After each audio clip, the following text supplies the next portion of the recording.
And I know one of the students was starting to sign on, so.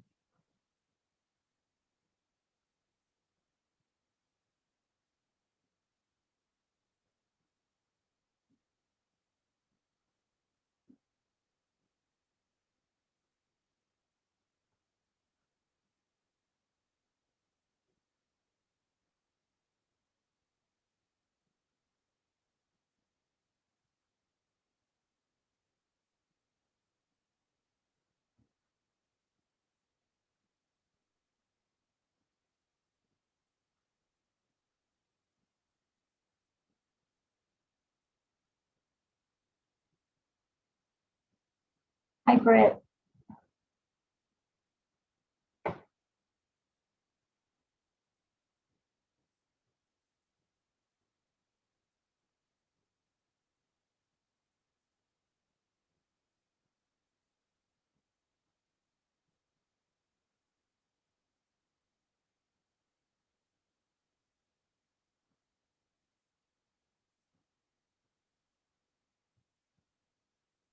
Hi, Tim. Hello.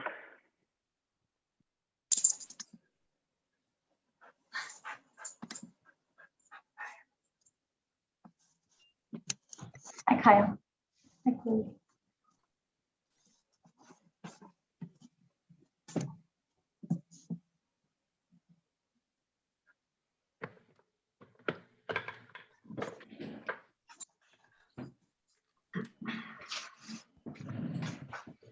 All right, well, it's 5:45. Give it a couple more minutes.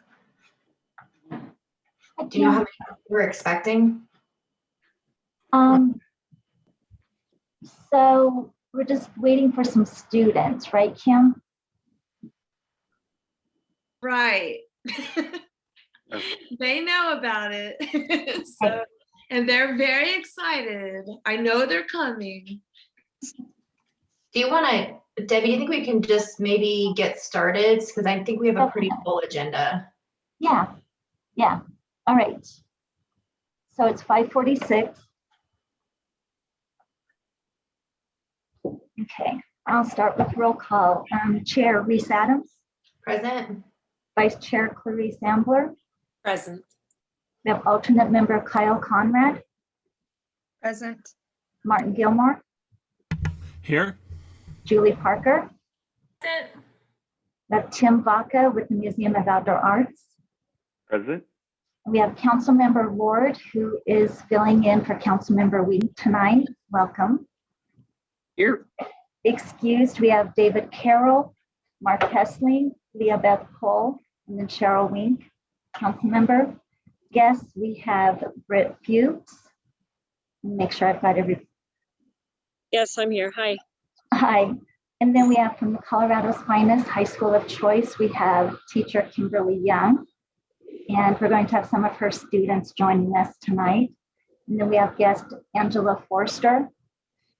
Staff, we have Director Christina Underhill. We have Library and Cultural Arts Manager Mark Mullis. Englewood Event Supervisor Tony Arnoldy. And Open Space Activity Supervisor Lindsay Peterson. Did I get everyone? I just see that my kids are, 3 of my kids are here. Okay, thank you. Bree, Connor, and Teddy. Hey, Kim. Hi. And Kim, I'm going to make you co-host. You have a PowerPoint, you said, right? I have a what? Do you have a PowerPoint presentation? Okay. All right, let's quickly look at the minutes, and I want to make sure we get those approved, and then we can start with the good stuff. Can I get a motion to approve the minutes? If anybody has any questions, we can talk about it now. I'll move to approve the minutes. Thank you. Second? I'll second. Thank you. All in favor? Aye. Aye. Any opposed? All right, thank you. Appreciate it. Okay, we're gonna move into the public comment, and I believe we are kicking off with the Cushing skate park mural. So I will turn it over to you guys. Cool. I'm thinking, Connor, do you have the Yeah, I have it up and ready to go. perfect.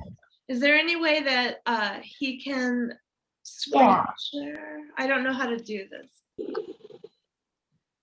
Let me just find.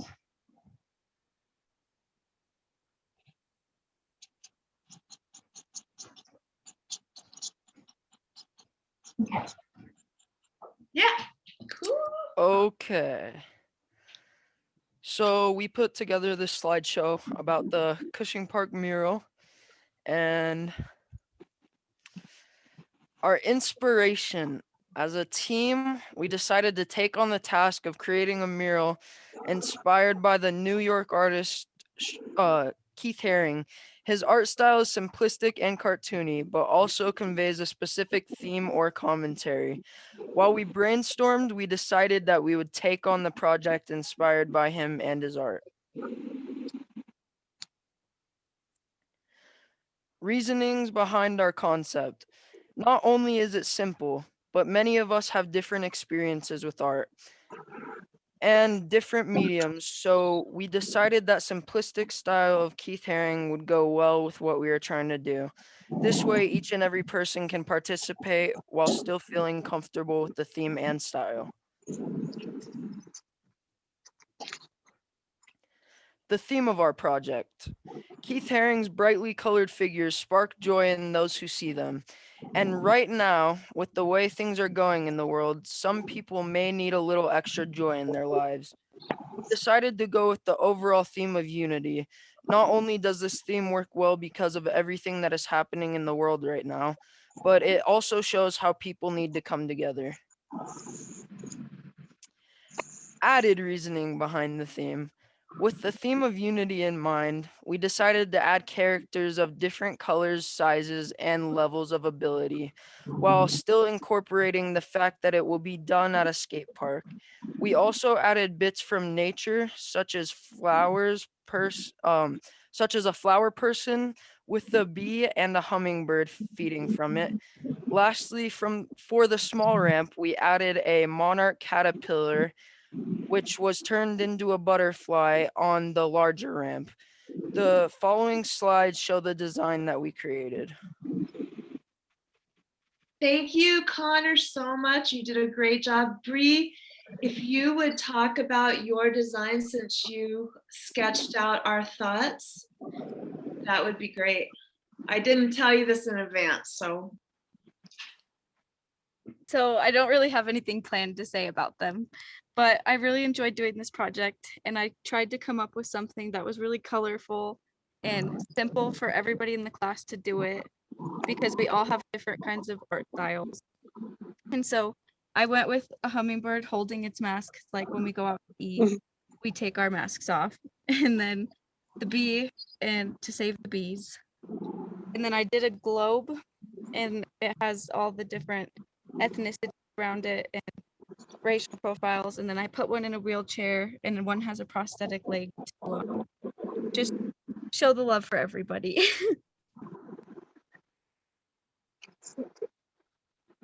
And then I decided to do the caterpillar and the butterfly together as like a team in a sense. I don't really know what to say. I wish I could have had like a little plan set up. I'm sorry, that's my fault. I'm sorry, I Kim. think you did brilliantly. Yes, I did. That was great. There's a lot to be said for spontaneity, Bree. And she really worked hard to incorporate everybody in the class, everybody's ideas, because everybody had sort of different ideas, but we had several suggestions from Lindsay from Englewood Park and Rec. Like she's just so open, and she just said, you know, maybe we could add in something about sustainability, since the skateboard park is so close to the Little Dry Creek project that's going on with MOA and the other art programs in the district. We're just really right there at the same place. So we thought we would add in the hummingbird and the monarch and the bees, which are all endangered in Colorado, for that reason. And we tried to do it sort of in the Keith Haring style. How did you select the skate park? We were offered it. Lindsay reached out to us. Okay. Yeah. What's so this is great. Thank you guys for presenting. What is your timeline look like? Well, school ends the 27th of May, so we're really in a crunch. Okay. We were originally supposed to work with the other teams on the Little Dry Creek project, but that didn't really work out very well because the timeline, the way it worked was my class didn't start until after the designs had to be presented to you. So my kids didn't even get a chance to, they would have just been painting by number, which they weren't really. I just said, you know what, and you don't even need us because they've already got way too many students. And I just said, this doesn't look like it's gonna work from our perspective. And then Lindsay had reached out to us in the fall and I had said, I don't know, I'm teaching online only as an art teacher this year. And I said, I have no idea what this year is gonna look like. I don't know what I'm doing. And then to take on a mural project on top of that, I don't know. I can maybe tell you in the spring. So then she reached out again, and right then I had just quit the other project. And I said, well, I started a class called the Mural team, and we have nothing to do now because this project isn't going to work. So maybe this will work. So it's been very spontaneous. Okay, that makes sense. I get it. So we're under a tight time frame. I guess from the cultural arts perspective, what the ask must be design approval. And then is there any other asks from us that are needed? Well, I guess I'm wondering because I've done a lot of murals around the city in my 27 years of teaching art with Englewood. But I've never painted one of this size. And I don't know how we're gonna, because it's pretty tall. It's like 11 feet. And so there's quite a few logistics then as far as just the execution that's gonna have to be figured out. Exactly. Okay, so does anybody have any other questions or comments about this? Normally, this wouldn't be something we would vote on tonight, but I think knowing that there may be some other needs, logistically speaking, I think we're gonna probably have to take this in like a regular cadence, which would mean that we probably wouldn't be able to take this up again until next month, which would be after your timeline. Which I know is not ideal, but unless anybody has any other suggestions as to how to expedite something like this, I think it's going to be pretty hard to do in a couple minute new business forum. I'm free during the summer if you need that. And I work really fast. Kim knows this. Well, I'm retiring. This is my last year, but I would stay on and work because it's my commitment. I would do it with the kids. So I mean, is there any way that we could connect with the other mural group that's working already to see what they're doing for those logistics and see if there's any way that that can help expedite this? You know, what we could do maybe tonight, and this can be shot down, that's totally okay, is approve the design or not approve the design. And then if behind the scenes after this, we connect you two together, and if there's any way that equipment could be shared or loaned, or plans for and logistics could be shared, and it turns out that it is feasible, then it could happen. Yeah. Well, I'm looking at the calendar and let me see. I think that they're supposed to paint, I think, starting the 8th, the 7th, and like soon. If I'm not mistaken, I'm pretty sure they're supposed to start right away. But according to what I thought was happening with this, is we have to we're sharing with Englewood Parks and Rec on the 13th of May, our ideas. So I don't. Okay. It Christina, really you know what's going on that end? Yeah, so tonight, if there's no opposition to this design, it's a cute design, so kids, good job. As long as you approve of this, next week we take it to the Parks and Rec Commission, since it's a mural inside a park. It's inside Cushing Park. Okay. And I'm pretty sure they're just going to be excited about it and approve it as well. But ultimately, you have the authority because it's an art project. So unless anybody opposes, you can do a vote. And if everybody's in favor, then we can move forward. If we have opposition, then we'll go a different route. So. Okay. So I guess then. I have one question though. Oh, sorry. Who's funding this? Are we funding this, or is this a different group? No funding from the CAC. It's just approval of the artwork itself. Yeah. All right. Well, then let's go ahead and take a vote for the design portion of this. I'll make a motion to approve the design. Oh yeah, thank you. All in favor? I second. Do we have to second? Oh yeah, second. Sorry. I second. Like, quick timeline, trying to get through this for you. Aye. Second, okay, great. All in favor? Aye. Aye. Okay. Any opposed? All right.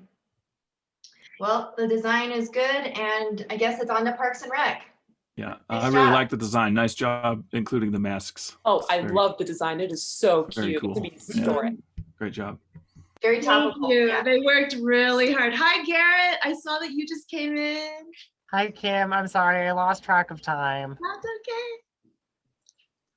All right. Thank you. All right, thanks, guys. Bye. And please let us know if you need help or anything. Oh, we probably will be needing help. Okay. Thank you. Bye-bye. See y'all Thank you, tomorrow, guys. kids. Bye. Bye. All right. That was awesome. Okay, we're going to continue moving along. The LDCT mural project with Britt, and I don't think Amanda's on, but Britt, is she still on? Oh, there she is. Britt, you're muted. Okay, hello, hi. Yes, Amanda's super busy, so she's just preparing for the beginning of the mural, which is for tomorrow. So I'm at the Little Dry Creek Trail right now, and I just first want to say thank you to you all for kind of like helping us to push this through and your support, and it's going to be a really fun experience. So I just want to share with you that Gallegos has donated. So Gallegos Corp is a construction company, a logistics company, and they're right over on the South Platte River. And they went ahead and installed this bridge. So it's 6 feet tall above the rim, the actual concrete rim. And they just came over today and installed it, which is super exciting. Could you all see that? It's going to be super helpful because we're going to also have the porta potty right over here. So just in terms of keeping kind of everything central, And the project will start tomorrow. And we're going to see Amanda. So Amanda's already started with the kind of the prep work, and the kids probably will be on site with the teachers tomorrow just about noon. So we have snacks planned. Lunch will be provided by Encore Catering, which is right up on Broadway and Dartmouth, and they'll be providing barbecue for the kids, and that will be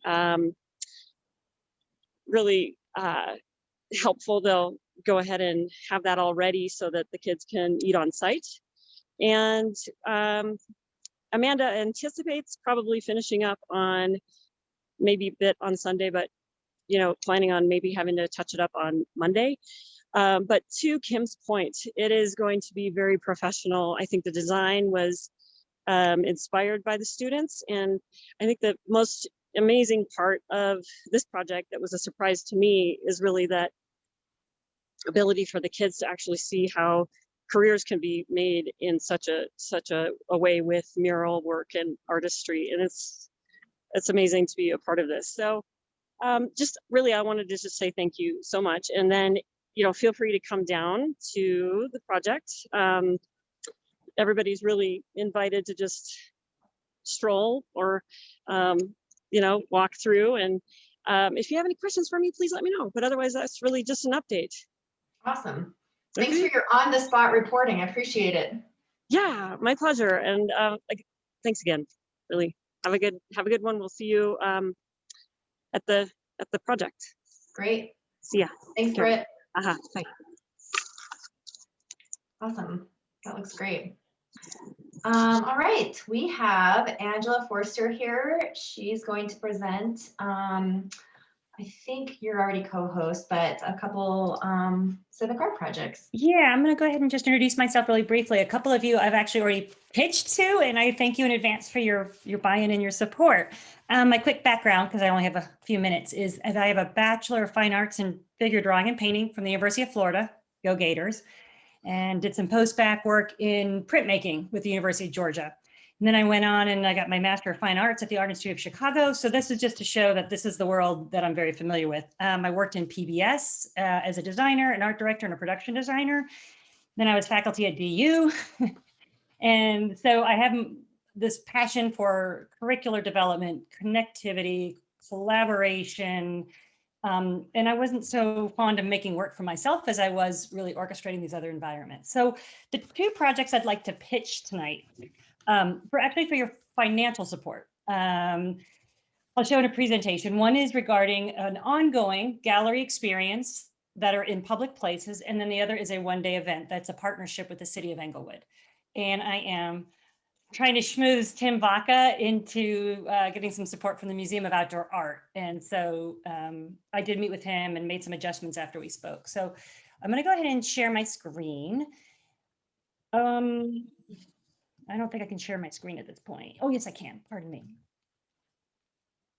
So the first thing I'd like to present is a partnership with a gentleman named Scott McFarland, who's a woodworker. And this is the idea of creating micro gallery spaces in thinking about structures that could maintain them, that could organize them, that could exhibit them. The natural relationship was with schools and school communities.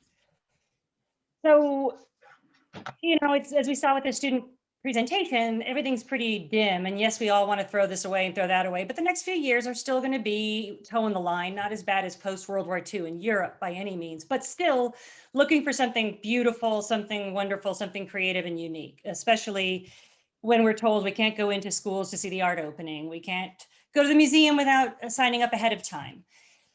So having spent a couple of years in Chicago, I fell in love with these Thorn miniature rooms. And if anyone's been to Chicago and seen these rooms, there's this really strange reversal of scale that occurs and the minuscule becomes monumental. So there's an intimacy and a connection and a wonder that occurs when you play with the micro scale. And recently a woman out in Seattle, no, not Seattle, pardon me, I think she's in Portland, got a lot of press for a free gallery. And in her free gallery, she would make work and ask people to take it and share it and make other works. It's in a very well-off community, so she obviously doesn't have to worry about tagging or theft and things like that. Other artists have in fact locked theirs down, but have opened these up as micro exhibition spaces.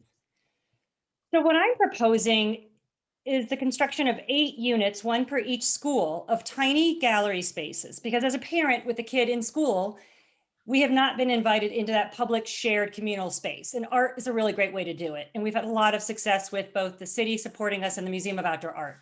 So what we're looking at is a 3 gallery unit with just enclosed with plexiglass, an outdoor sculpture garden, covered garden space, exterior walls that, as we saw with the students before, those exterior walls could even be opportunities for students to create onto.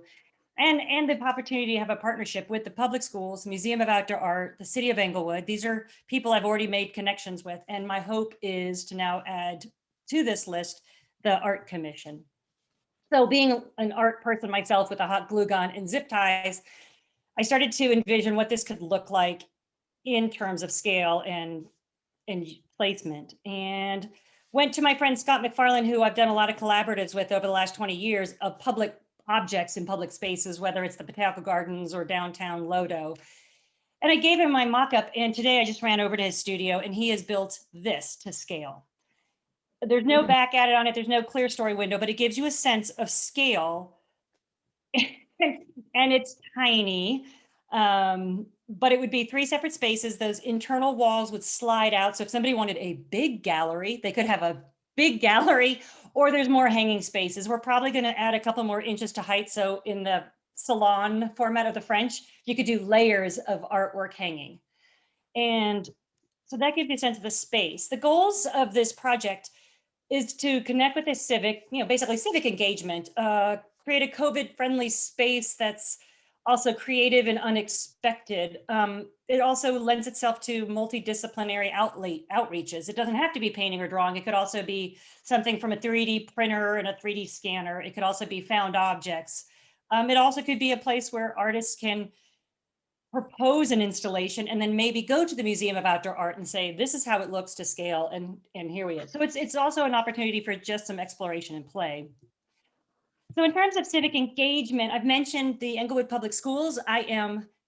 Kimberly, who just got off, was the only one who said, but I'm not going to be here next year, but if I was, I would support it. I have had 100% success with all the art teachers in the district, the STEAM teachers into the district, and today, to my excitement, the gentleman who runs the STEAM fabrication lab has said, yes, him and his students would love to take on this project and build one for every school in the district.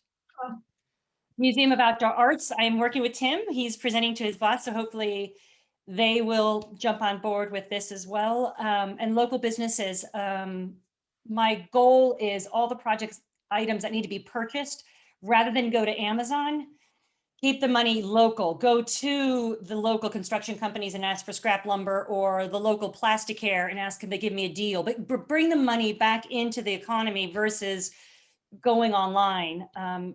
And there's Orr's Trading Post, there's Frame to Art, there's AAA. There's 1,000 small businesses in Englewood that really could also buy into this project. They're asked a lot for donating. So my goal is to, if I can, give them cash and have them give me something at cost, but sort of share that possession. We've just seen artwork and student artwork. I've worked a lot with students. Sometimes it gets kind of awkward when it's big, but when you shrink it down, all that angsty teen pencil art becomes really lovely and intimate. But it also becomes an opportunity for anything that's being done in those gallery spaces or in the classroom. It can then be put into these tiny spaces for those of us on the outside to go see. They're inexpensive to create artwork for. The dollar store has 1 inch by 2 inch things for $1. You can get 3 of them. So this becomes, in terms of, given that 65–70% of our families in Englewood live at or below poverty, according to the free and reduced lunch rate, this really becomes more accessible for even artists working outside of the school structure. And then you can have group shows and solo shows and really take ownership of this space. It's a venue that is highly visible if it becomes connected to an, let's say the garden of an elementary school wants to have a tiny gallery. I know that 2 gardens with STEM programs would like to have theirs mounted with their garden, because that's a place that people naturally gravitate to. Other admin I've talked to prefer it to be closer to the front entrance of their schools where they have lights. Those can all be worked out. It's open access, 24 hours, friendly viewing. We as parents could go to an opening when it's not closed up. And it's extremely photogenic. And I know that that also creates a lot more awareness of programs, funding, and other opportunities. So I also know as a designer that there's really a lot of opportunities for things on camera for everybody to use across their different media streams. But you guys aren't curricular specialists, but if you were, I would spend way more time on the levels of engagement that this has with the ability to cross over, which is why when I asked for buy-in, I connected to both the STEAM teachers as well as the art teachers, because the STEAM has the ability to take a small sketch or item, print it in 3D. They also have the ability to make custom objects that might be needed in their particular studio. STEAM teachers were all over this when I talked to them. And then the Fab Lab, I'm so excited. Dave Trujillo just gave me a confirmation. So that was my last, like, I can't present this without that last person in there on the pile. Budget. So please note, construction costs are changing by the minute. There's a lot of supply chain errors. Anyone who's ever bought a piece of 4x8 plywood will be gasping to know that it's 50 to 60 bucks a sheet now. And stick lumber used to be $3 to $5. Now it's like 10 to 15. So this is a footprint of what things would look like if I bought now. Per unit, it's about $300 to $350. And that even includes the post and the sand that would go into it. Supplies across the board, with the idea that people that are siting these galleries could at least start by giving materials out to people. And then labor, I would love to be able to spend some money back for all the people I've talked to and whatnot. And so I included myself, but I'd also like to pay the person who is creating the designs and the schematics. My friend Scott is giving the drawings for free to the school so that they can then take those designs. And he's even figured out all the different elements and bits and pieces. So anyone who's interested in looking more detailed, this budget has really specific, even down to hardware. And I rounded up just because I don't know how things are going right now. So that was my blitzkrieg through the, the tiny studio, tiny gallery project. Scott McFarlane is building 2 units. One will reside in my front yard, and the University of Denver's students will be housing a show for their graduation weekend. So the first show, we're going to test what works, what doesn't work, and then make those suggestions to the school. The second proof of concept will go to the Museum of Outdoor Art for them to either consider having internal space for them to play with as well, especially if they participate as sponsors. So we are working towards 2 models that will then become opportunities for the school, and we now have the buy-in from the school. I only have 10 more minutes. I'd love to do the other project, but I want to answer any big questions that people might have at this point. I have a couple. First of all, this is such a cool idea. I love it, and its accessibility and incorporating different types of art.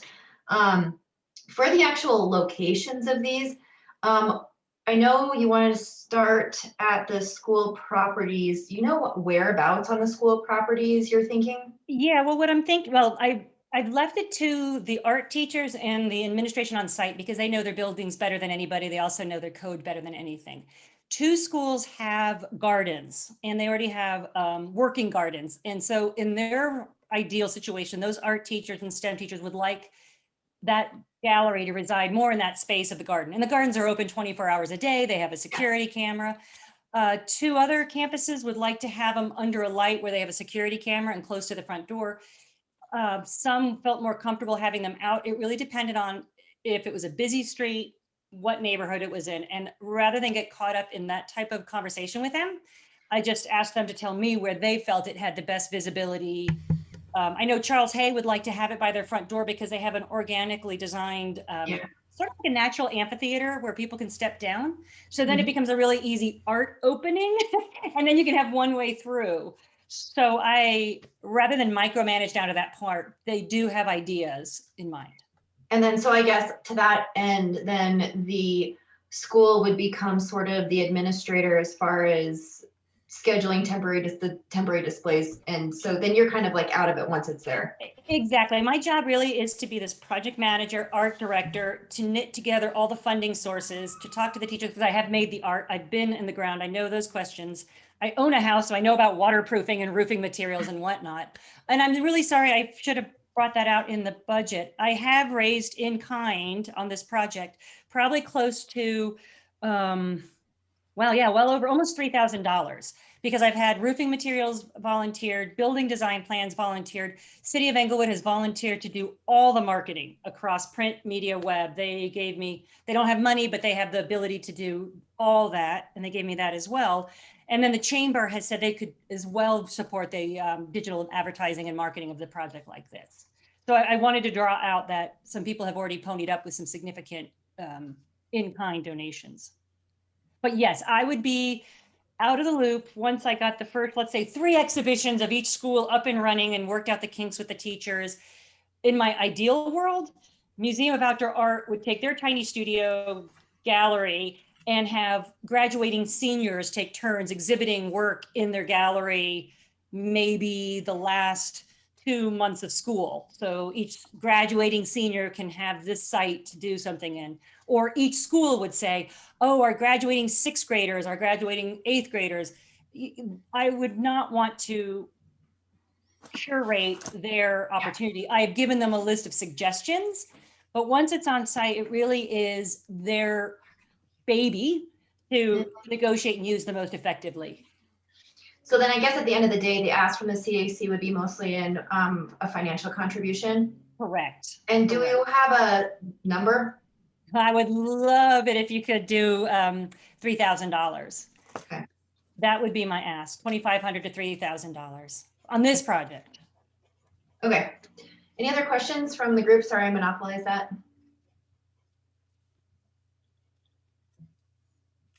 Okay, let's move on to project number 2.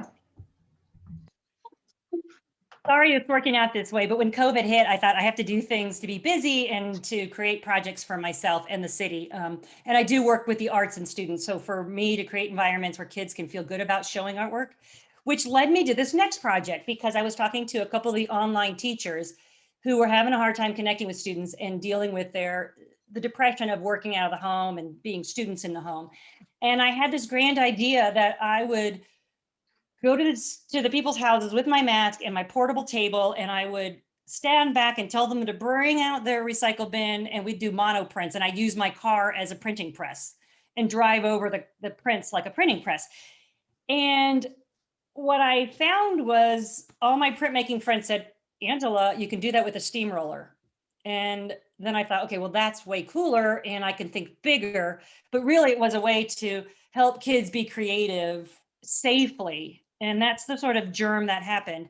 Now, in this type of project, it really is a team makes the dream kind of thing. And this project is not so much for people who identify as artists or creatives, but people who identify with a city member, a person in the public, a person wanting to be outside making something together. So it opens up a dialogue to not the people who are going to take those classes for whatnot, but the people who just happen to be walking off the street and like, yeah, I would love to make a mark. And so this project is a one-day printmaking experience for community members across the board. It is in partnership with the City of Englewood. Once again, the marketing department asked me to pitch this. They loved it. And then Tony Arnoldy, who's on this and take it away after me, is giving me the best gift of all, which is the steamroller, the permits, the license, the location, and the event. Because to me, those were the things of all the printmaking people I talked to, I couldn't imagine fathoming. So went to Tony right away, knowing that she does special events.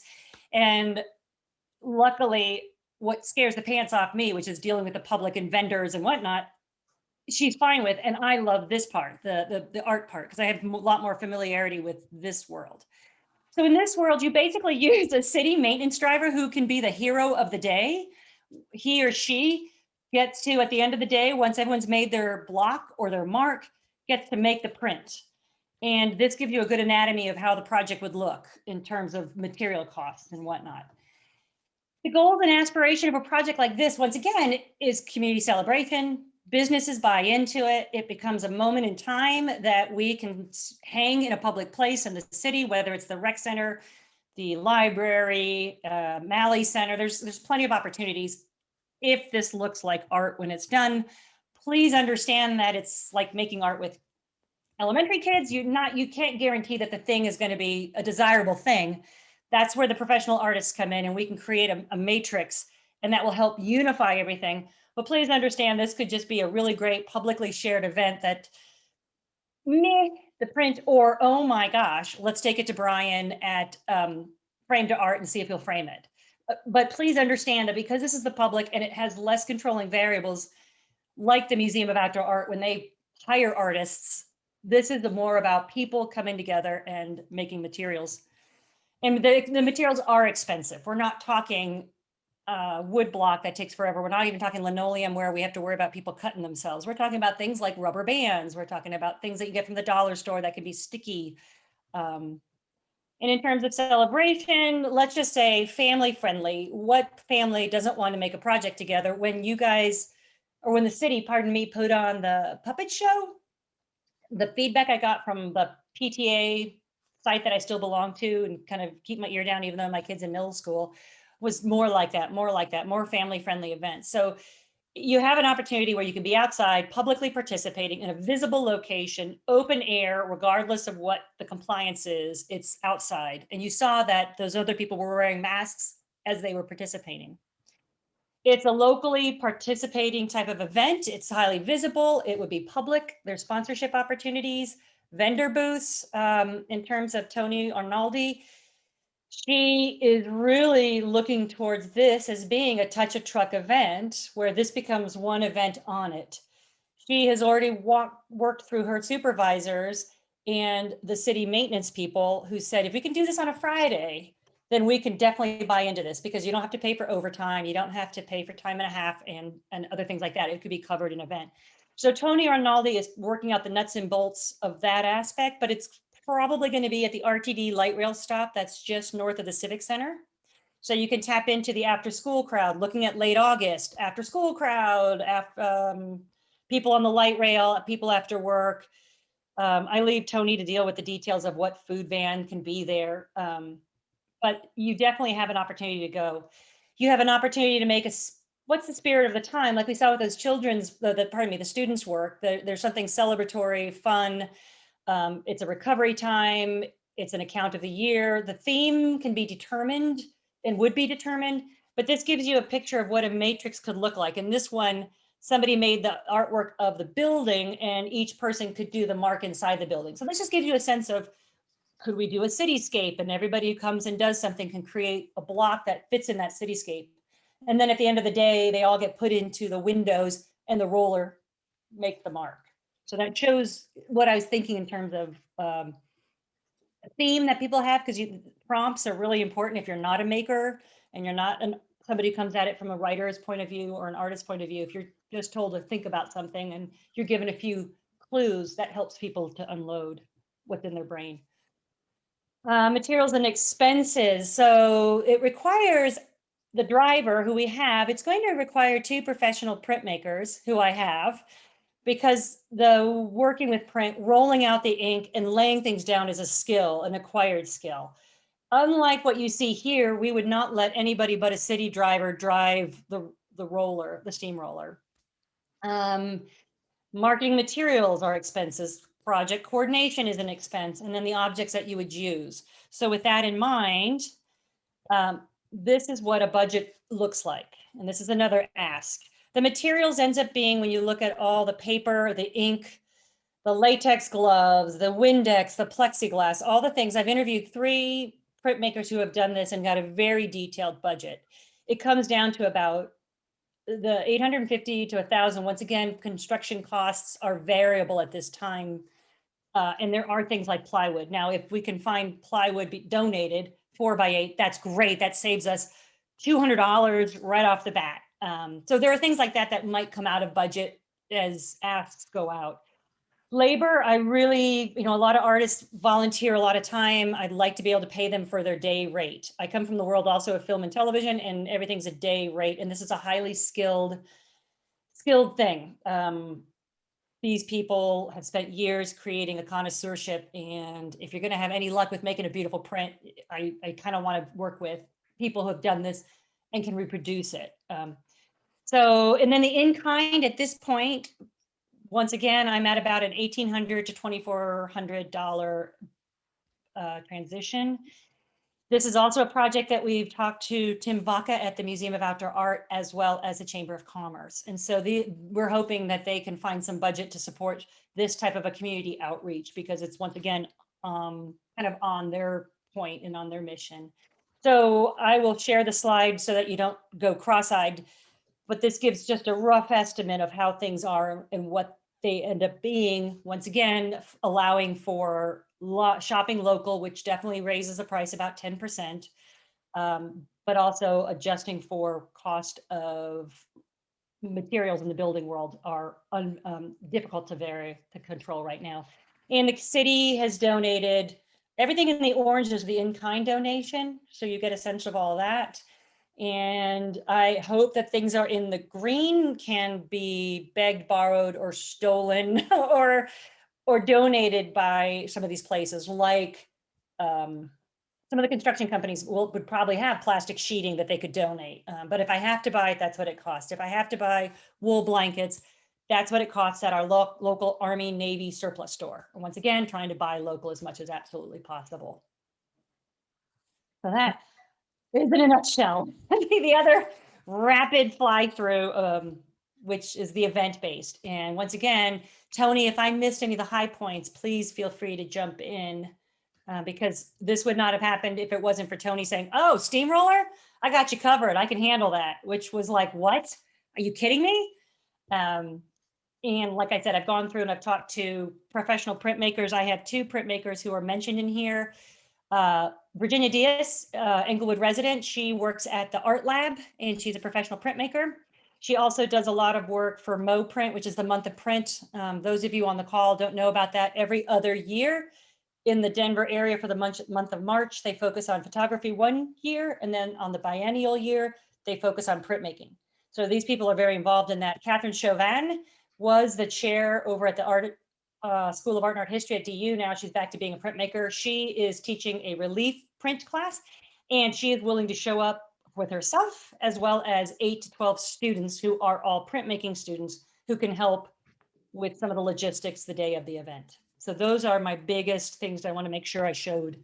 Those are the hurdles I've gotten to before I even came to you for proof of concept. Awesome. It's not every day you get a steamroller gifted to you, I guess, so. No, are you kidding? It's going to be hard to, the biggest complaint I found by doing these events is everybody wants to drive the steamroller. And everybody who's hosted this event has said it's been a blast. And the reason why the printmakers were interested in, because it's the people doing it, not other artists making the artwork. They love the idea that what normally would happen is somebody would pay $300, get their big piece of wood, they would spend 3 weeks carving it, and then they'd show up to the event and they'd get prints pulled off their wood block.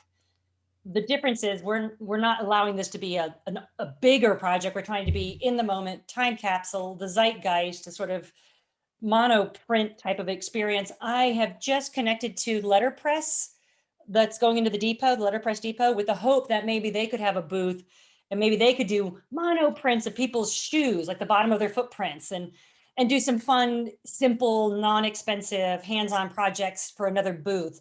So while Tony works towards the food vendors and the police booth and the fire truck and all those, I'm going to try to reach out to these other people who might be willing to do some family hands-on events in the world of making art with non-traditional objects, basically. Okay. Any questions from the group? What's the amount you are looking for from this CAZ? Well, once again, about 2,500, 3,000, because then that would at least get me rolling. And then if I can go to the Museum of Outdoor Art, big surprise, Tim, then I can ask them to, if they have money. They haven't come to me yet. And I was going to, it's really hard to know what cart to put forward first, in the chicken or the egg. But I'm hoping that between the 2 organizations, we can have the cash we need to make a safe, fun, deliverable event. And I did about 3 months worth of legwork before coming to you to make sure I could produce this. I would not be here unless I was 80% sure I could be successful. And today, when I got the call from the high school teacher, I went to 90 on that project. If Tim were to jump in right now and say, yes, I'll match you, and then this turns into an auction, then I'd be like, oh yeah, I'm 100% there. I'm shooting for you, but I haven't gotten any confirmation yet. Okay, well, thank you, Tim. I'm sorry to throw you under the bus, but No worries. yeah, I appreciate you fighting for this. Thank you. So Angela, I've got a question. Yes. Okay, so first of all, I love both of those ideas. I love them both. So thank you. Yeah, I'd like to see those come to fruition. My question was, did you say that you were aiming for a date in late August? Was that the timeline you're looking at? Yeah, it is the timeline, and it's dependent on Tony Arnoldy has a really aggressive public event schedule coming up. And she and I have talked twice, and one was just theoretical talking, and then she went to her bosses and her bosses' bosses, and they all loved the event for the steamroller. And we went through her ideas of what she's trying to do, and really the block party is its own big thing, and this would not pack in well. And when she was willing and started pushing for the idea of a touch-a-truck event, well, then it becomes a PR opportunity for the utilities department to kind of showcase themselves, when most people are just like, the road repair, the pothole. It becomes an opportunity for them to kind of shake some hands and grip and grin, and also be heroes. So it was Tony who put so far out, maybe August, in advance enough of the block party that it doesn't step on the toes, good weather, Friday to meet the city's requirements, and possibly more in the 4 to 7 or 3 to 7 timeframe when it's the after school, and we're going to walk the parking lot and see what the cast of shadow is, because we might need less numbers of easy ups and things like that. But the city owns that parking lot, and they basically, I don't know if they own it or lease it, but they have the ability to put events in that parking lot. It's huge. So it becomes really big opportunity to have a big, safe, open air event. So right now that is dependent on the city, but thank you for asking. And if it is in late August, then I can bring in DU. If it's any time in the fall, I can bring in DU, because there'll be students available. That sounds good. I did have one thought, which kind of related, but kind of not. But I just bought a bunch of flooring, and I noticed that the pallets that they had the flooring packed on had sheets of plywood. It looked like Lumber Liquidators was just throwing those sheets of plywood away. I saw them in their garbage dumpster. So you might want to contact the places that sell flooring and see. Yep, I'm going to do that. Their plywood sheets. It needs to be wide enough that the city's roller can go over it. And then you need a little bumper that allows the roller to pop up. So that's great. I'm going to thank you so much for that, Julie. I'm going to go ahead and write that down, because that's my next. Looking at it thinking, I could use that for something. I've just spent a whole bunch of money on flooring. But anyway, I didn't ask, but you know, just check it out. Well, you know, when I was at the woodworker at Scott's studio today, I was literally picking things out of the garbage and having them cut down to 2 inches by 3 inches so I can give those to the teachers, because these little laminates that go on the back of kitchen cabinets would be great pallets for any artist. Mm-hmm. So I might be able to save some budget there and not go to the dollar store. I might have some scrap lumber coming from the woodworking. So I love the recycling thing. So yeah. Okay. Well, that's all. That was my only question, but I just wanted to mention that about the plywood. Yeah, and you know, speaking of recycling, give me 2 seconds. 2 seconds.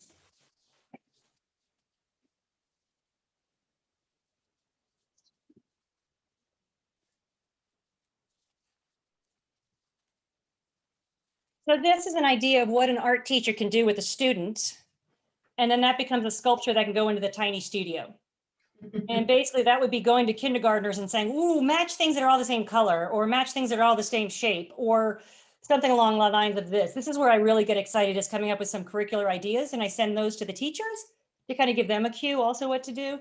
But these are just caps off of things. And then you can get children to think about that, or any artist to think about that. And then maybe the STEM teacher has the 3D scanner scan this and they cut it out, and then they have a single. Or a student learns that this becomes a maquette that you can pitch to the art commission to show proof of concept. And so there's a lot of opportunities for that little tiny space. But yes, for in terms of the day printmaking event, I'm also looking at that studio where my friend works and grabbing a bunch of pieces of wood so that we can use those for people to put objects onto for the printmaking experience. So I'm hoping to reduce the costs, but I don't know that I can recycle enough to anticipate, let's say 20 users. That's where my brain is thinking 20 different plates at this point. Any other questions? Okay. Let me stop sharing then. Well, thanks, Angela. We will take this as a commission, discuss it, and then timeline looks like probably would be next month that we would bring it up to a vote, especially considering the financial ask. So absolutely. What I will do, Reese, is I will send you the slideshow I just put together for you guys, because that last page is a detailed and you can look more at the budget specifically. Know that I padded it for local purchases. And then also my email attachment is on there. You feel free to, if ideas come up or questions come up, I'd be more than happy to field them and answer anything in specifics. Awesome. Yeah, thanks. These are cool ideas. Yeah, they really are. You should have seen the bookmarks we did and the lollipop competition we had. And we're trying to work now with tabletop and have kids design emojis using a very limited palette of themselves and then put that up in the artwork. I loved teaching. I just hated the administration. So you can see a frustrated former curricular person. So thank you for your time. I really, really appreciate this. Thank you, Angela. Thank you. Thank you. Bye-bye. Awesome. All right, let's see here. Okay, this will be short, but I wanted to bring up the idea of returning to in-person meetings and floated by this group to see how everyone's feeling. Our next meeting would obviously be in June. And I suspect that we would have a pretty healthy percentage of people who are vaccinated by that point, fully vaccinated. The boards and commissions, this decision's left up to the boards and commissions. So I kind of wanted to put it out there and see what people are thinking. I, for one, would be happy to return to in-person meetings in June. I think that there is an option for people to still join via Zoom, because I think there is web capability. So if it wasn't something that was comfortable for everyone, there is still that option, but wanted to get some feelers. I prefer the Zoom meetings, honestly, but that's me. I'm good returning to person. That's fine. Okay, that sounds good. I think so long as we maintain Zoom capacity, I'm fine with returning to in-person meetings, but I think that we have a better chance of just having a higher participation rate if we continue with allowing Zoom. Have that as an option. Yeah, I think that hybrid model would be fine. Debbie, you said that there is like some sort of video capability, is that right? Right. The conference rooms have been equipped with new audio equipment where we can do the hybrid. I'm also checking into if we can use the community room that's down on the second floor. It's a larger room where people can definitely, spread out. So, if people do want to meet in person, there is that option there too. But and I did talk to the city clerks and commission member Ward, or council member Ward, sorry. Council will be talking about this on the 17th, I think is what the city clerk's office had said. That sounds correct to me. I anticipate a return to in-person meetings pretty quickly for council. There are a couple of council members pushing for that. I favor in-person meetings myself. But I think council will also adopt the hybrid meeting and model. And I've been in the council conference room recently, and it's nice. There's a bunch of TVs on the wall and a camera, and it looks like it'll be really easy to use remote or in person. So thank you. That's good that we're kind of in step with that model. Any other comments on this from anyone, staff, CAC? Is it something that we want to vote on? Or what do we do on this? Yeah, it's probably something I would think we should vote on. In terms of when to return. So are there still restrictions in the building and all of that we would have to meet? I mean, we just want to make sure we comply with everything, so. Yeah, you still will be required to wear a mask. It's a little gray area as far as if everybody says they've been vaccinated, 80% or more, or at least 80% have to be vaccinated, you can take your masks off. I think we err on the side of caution and keep masks on for a little bit longer. But yeah, I think tonight, if you guys want to determine whether you go back in person with hybrid option to use a video in the conference room, other commissions are discussing like quarterly in person and the rest are at home on Zoom. So there's a lot of options. And honestly, going forward, we have the IT capability to do these on video. So if you decided to change in the winter months to be Zoom only, you could always go that route, whatever you guys decide. Okay. I'm honestly good either way, but the in-person meetings were quick and well, it was nice to see everybody. Of course, I feel like definitely easier to stay engaged in some of the stuff. Yeah.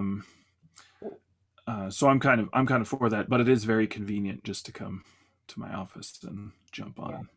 Yeah. I've forgotten how to be on time to things when I have to show up. Yeah. Maybe what we do is we can do a vote to see if we want to do the next meeting in person, with the caveat that after that meeting, we'll do another vote to see how we want to proceed from there. So we can vote whether or not we want to do like a trial meeting. And that works. How that feels for people. Okay. It's all going to be weird. It's going to be weird to go back into the world. We got to do it weird. Yeah. All right, well then let's go ahead and can I get a motion to, I guess, go back to a hybrid, maybe our hybrid meeting next month, right? So we can do it in person, and if we can have a Zoom option, and then at that meeting we'll decide what it is going forward. Mm-hmm. Okay. Does anybody want a motion to? I'll make that a motion for all that. All right. Yeah. Second. All right. All in favor? Aye. Aye. Any opposed to that? All right, well, see you people next month in person. And Reese, maybe it sounds like next month we should have like some option, like proposals to vote on. Like I kind of like that idea of like maybe quarterly in person and then the rest Zoom. I don't know. That sounded kind of nice, of like feeling like there would be in person, but maybe not like the maintenance of every month. I don't know.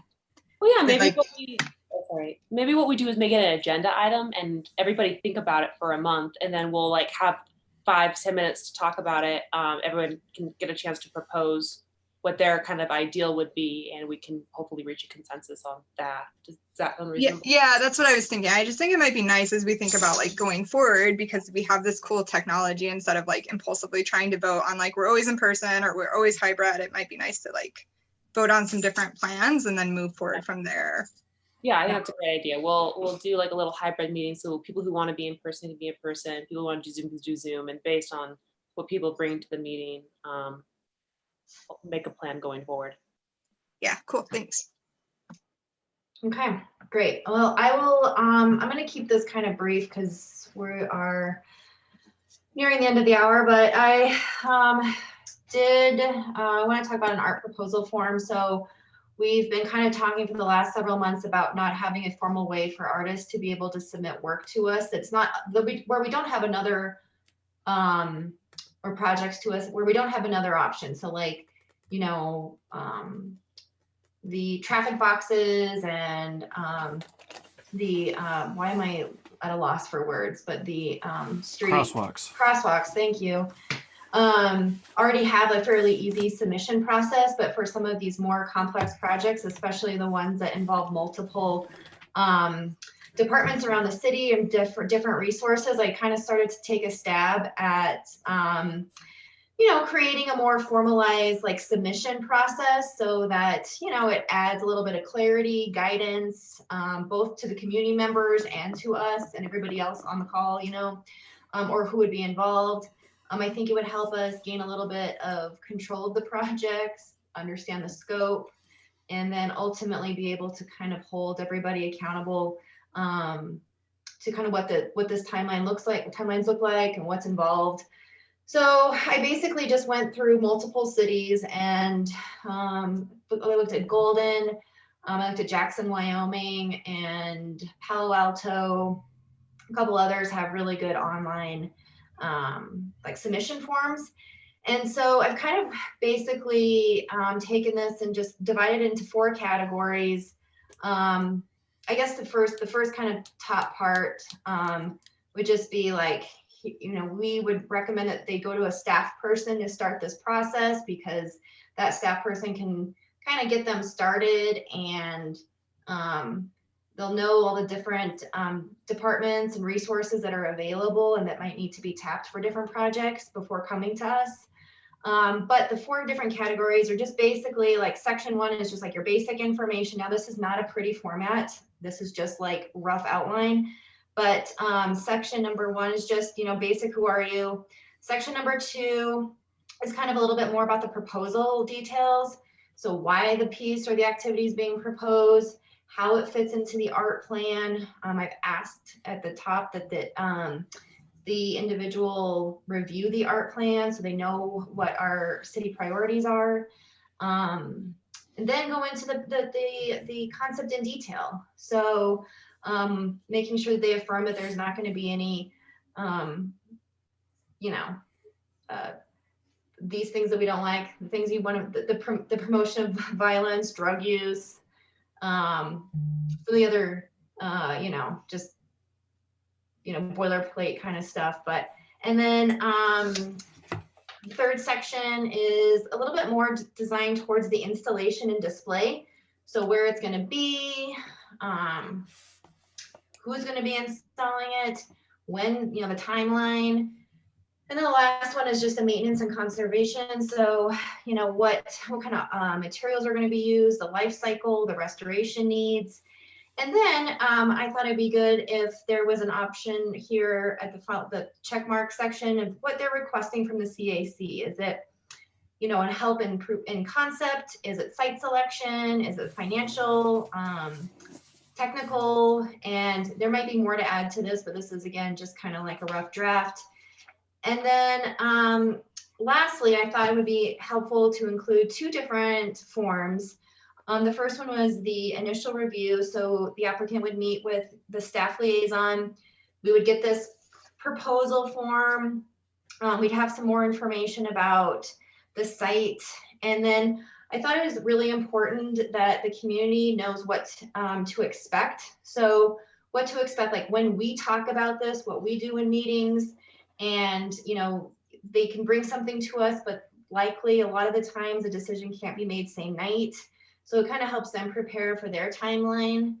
And then lastly, there's a final review. So once we get together, they've presented it, we've given them feedback. They can come back to us and present kind of like the final concept. So I think, you know, I guess my ask, my check mark is that I would love to have this disseminated to everyone and some feedback, good, bad, otherwise, because I just think, like, you know, the more people who can look at it and think about all of the little nuances that we go through, but we haven't really formalized, I think the more helpful it will be for anybody coming to us, and more helpful for us so that we're not going down a rabbit hole every time we've got something proposed. And yeah, I think it helped staff a lot too. So I did that quickly, but any questions, comments, concerns off the bat? Looks like a great start, Reese. Are you going to share that in the drive, or where can we get it to look through it? I'll put it in the drive. Yeah, you put a lot of work into this. Nicely done. I think really we just want to make sure too that when this is disseminated to the public, we just make it clear, like, if there's an existing project that has existing parameters, to make sure like that you check to see if that already has an application process, because you don't want to do it twice, you know? So just making sure that that's clear. Other than that, I've already read it when you sent it to me, and it looks pretty good. Yeah, I think we could probably work on like the website a little bit to make kind of like clarify how to get to everything. I think that'd be really helpful. Okay, that's all I have. I'll save it to the share drive, and I'll do that tonight. Okay, and then let's see here. The municipal code, I don't really want to talk about this too long, but it has been something that's been brought up and will require kind of a small working group. I don't know if this is something we want to tackle tonight, because I know we're missing a few people, but if not, then I would say we table it until next month, because this is quite a big undertaking and it's going to require some focused minds, of which I don't have right now for this. So I'm already out. I'm out for like a month, then I can come back into municipal code. But if everybody's okay with it, then let's just table that for the next meeting. All right. Okay, going on to old business. Martin, I think do we need to vote on some colors?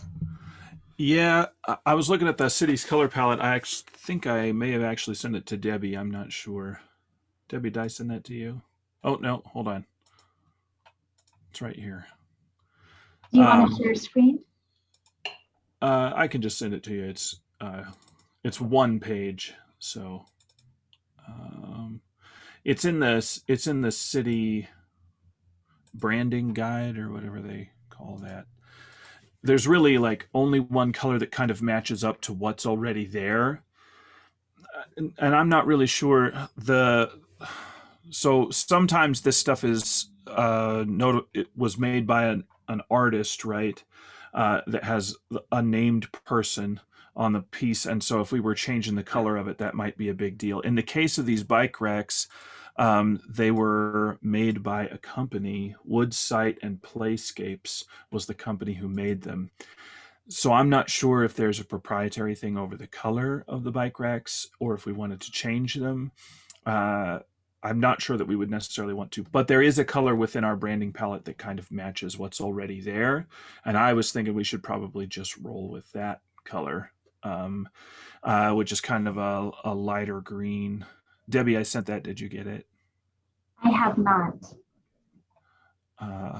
Because this would be like, when we're doing the placemaking, wayfinding and placemaking, all of that good stuff, they would just probably, or we would, who funds this? Just come in and like refurbish them, right? Yeah, we're funding this. This is coming out of our art maintenance budget. Yeah, this is the biggest item on that art maintenance budget. So okay. Yeah.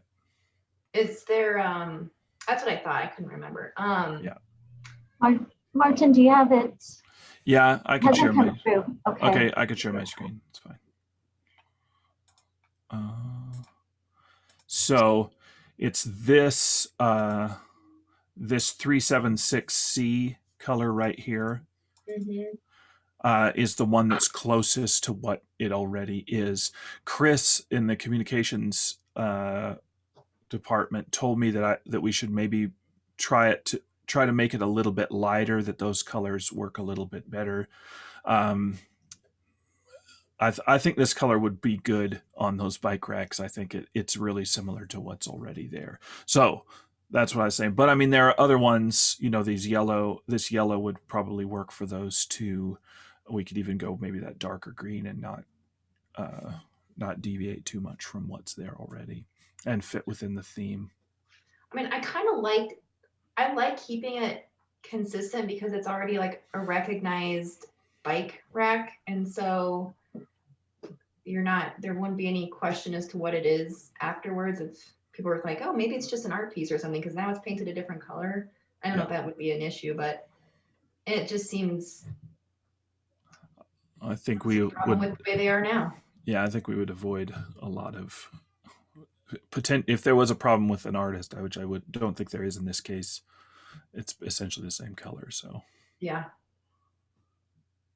So that's the color that I was thinking we should go with, and then from there we'll have to find who's going to do the work and where the work's going to come from, and because it's such a big item, we'll have to get some bids to go with it. I don't think the city can do these. I don't know, actually. I didn't think about that. That's a good question. I'll ask. I'm not sure either. So Yeah, I don't know what the situation is. I mean, we have a list of companies that we can call that do this kind of work. So, but I don't know about this. Yeah, I'll have to. I didn't even think about that as an option. So. Okay.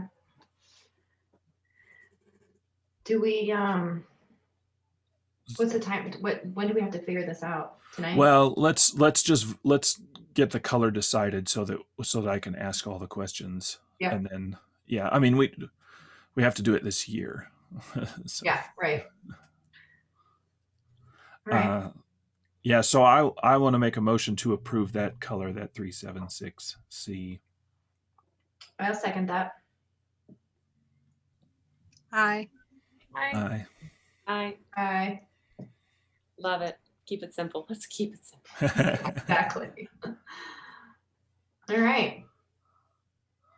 All right, and I'll go and I'll ask about the city, see if maybe the city can do it and we can pay them somehow. I don't know how we would do that. Good work, Martin. Good research. Yeah, and then I'll ask about if I'll find the bids. If we have to do that, I'll track that down. So next meeting, I'll have the information that we can vote on approving the project and getting it rolling next meeting. Cool. Yeah. Let us know if you need any help with that, Martin. Feel free to email me if you need any Okay. Yeah. I think I've communicated with a couple of these places before, so I just have to find another one, but that's okay. Cool. Thank you. Yep. Okay. Let's see here. Next, let me get my agenda pulled up here. Where's my screen? Sorry, guys, my technology issues here. Okay. Tony, any event updates? Yeah, hi. Thank you all for having me back again tonight. I do have some events that we're looking at for having in 2021, and I just wanted to bring those to your attention, and you guys can decide if you want to participate in any of them, all of them, none of them. But I wanted to first talk about, of course, the block party. We have talked about that already. September 18th of 2021 will be the date for that. Angela spoke about the steamroller event. So our goal for that event is to be kind of a celebrate Englewood type of event, touch a truck. And my hope would be that we could be doing it in the RTD lot. Still have some asks that I have to do and checking on. And then logistics, getting to what kind of licensing is needed and that sort of thing. I talked to Nick in the streets department, and he said that they probably for sure would love to help and could help furnish a steamroller. So that is pretty exciting.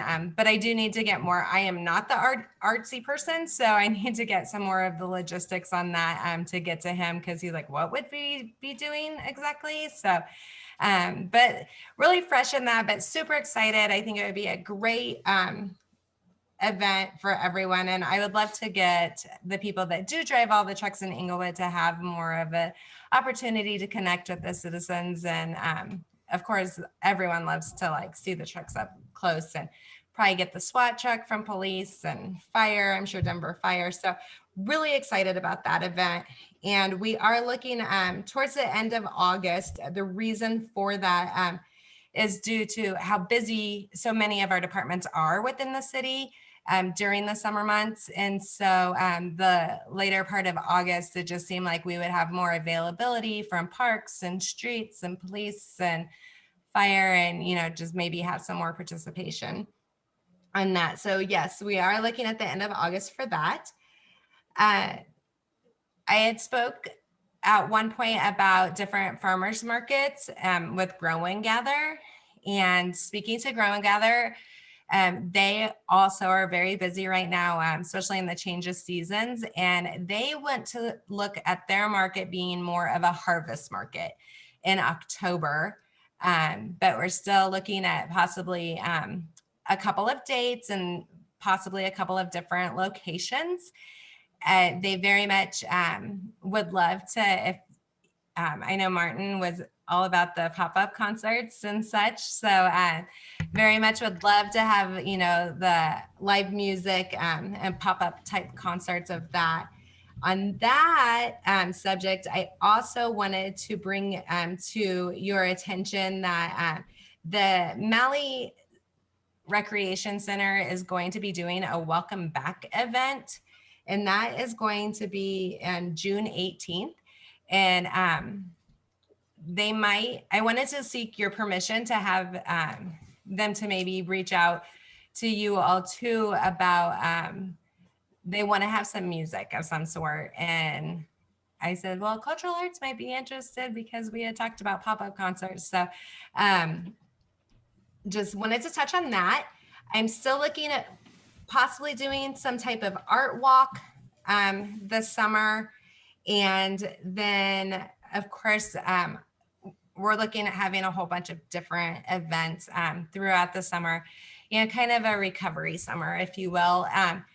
My ask to you guys is that I would love participation in anything. So if there's anything that you see that we're going to do that you want to play a role in, be it a kids space, I know there was talk about that at different events, sidewalk, chalk, any type of art type of things, please reach out to me. I would love to have you at any of them. We want to also really highlight all of the different opportunities that people have to participate in things throughout our city. So we're going to be doing some volunteer outreach and events, and I would hope that maybe CAC would be willing to come and have a booth and talk more about what the Cultural Arts Commission does, and maybe even get a couple of volunteers.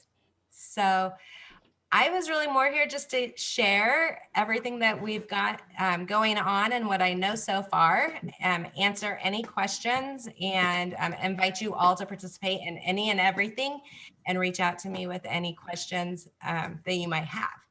Does anyone have any questions right now?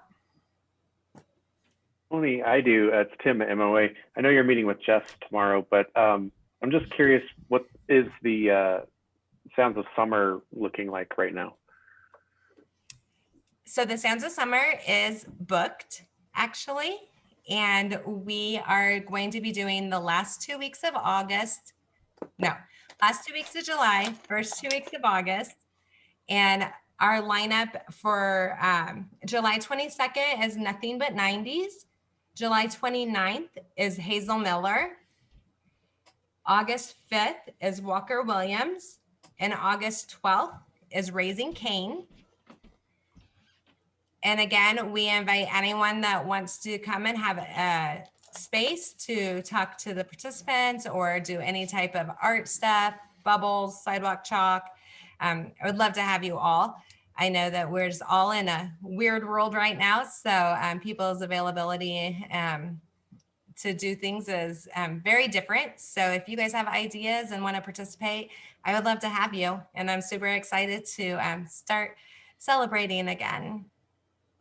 Thanks, Tony. Yeah, thank you. Thanks for the timelines. I appreciate that, like having the dates.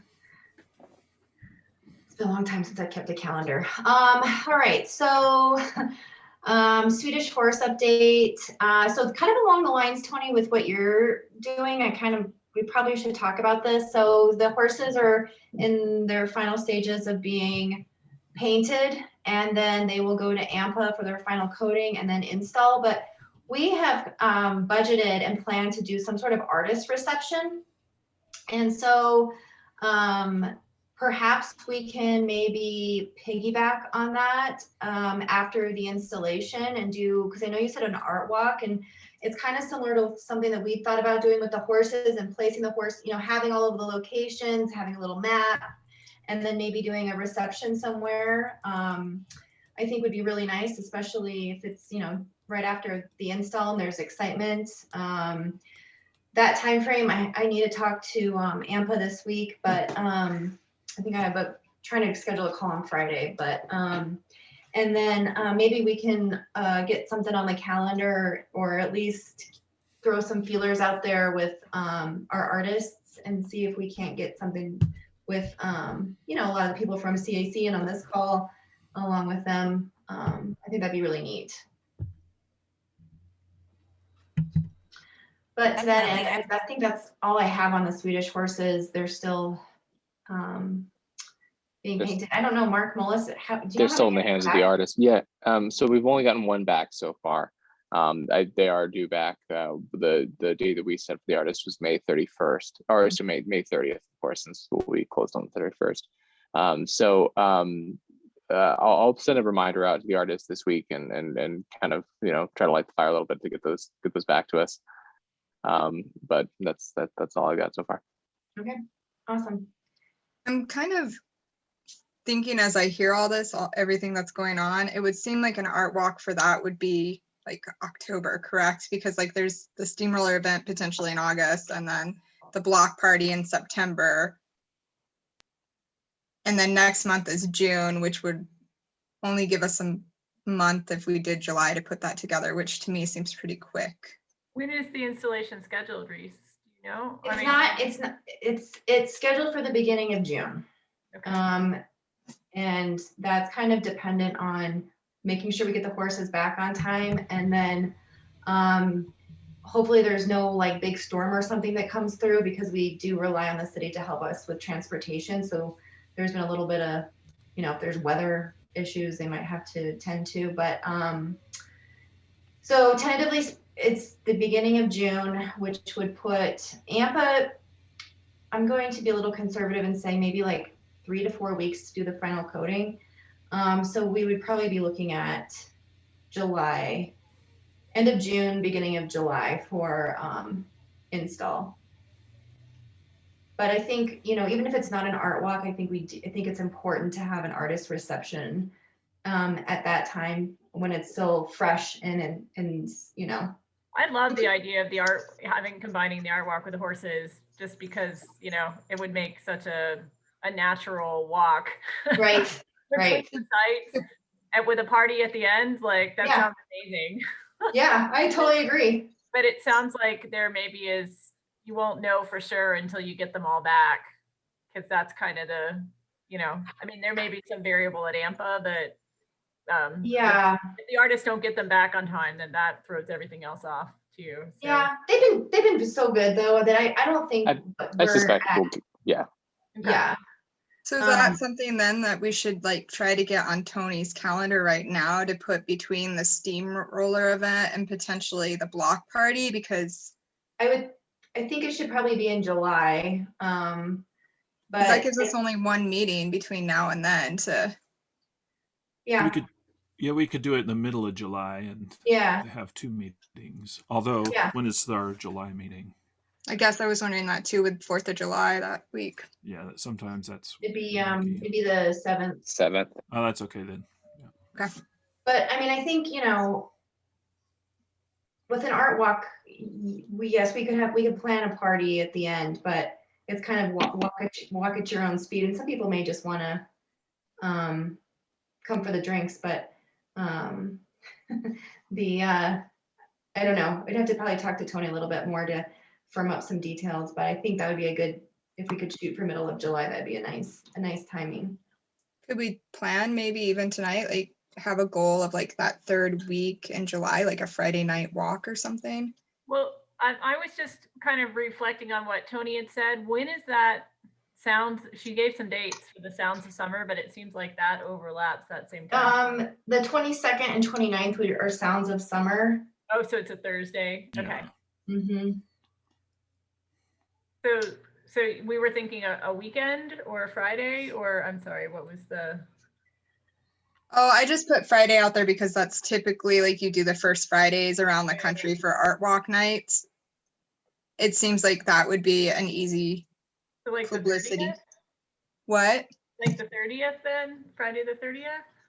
Yeah, like maybe a fourth Friday or something, or even if you, Yeah. you know, or if you wanted to do it like that first Friday in August, that would be August 6th. 6th, that would be okay too.